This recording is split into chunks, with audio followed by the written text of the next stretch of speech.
अस्सलामुअलैकुम नाज़रीन, मैं हूं अब्दुल यास। 7H न्यूज़ में आपका इस्तकबाल है। बॉलीवुड के मशहूर सिंगर और प्रोड्यूसर बाला सुब्रमण्यम को 5 अगस्त को कोरोना पॉजिटिव पाया गया था और आज चेन्नई के MGM हॉस्पिटल में वो फौत हो चुके हैं। आइए देखते हैं हमारे नुमाइंदे रहीम खादरी की ये रिपोर्ट।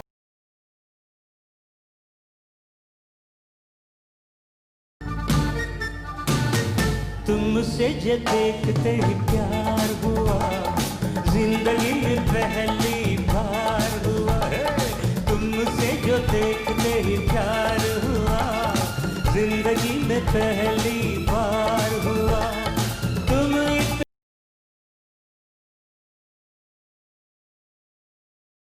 जर्मनटन हॉस्पिटल ऑर्थोपेडिक से मुताल्लिक हर मरीज यहाँ शिफायाब। बैनुल-अक़वामी शोहरत याफ्ता और इनाम याफ्ता doctor Mir Jawad Zar Khan, senior orthopaedic surgeon, advance operation theatre, ICU, digital x ray, laboratory, physiotherapy, pharmacy, sharing और प्राइवेट रूम्स, लेडी डॉक्टर्स और डॉक्टर अर्जुमन सुल्ताना गैनाकोलॉजिस्ट की खिदमात हासिल। वाजिबी फीस और मुकम्मल सहूलियात से हजारों मुतमईन। एम्बुलेंस से आरास्ता Germanton orthopaedic hospital, pillar number 150, Attapur, Hyderabad.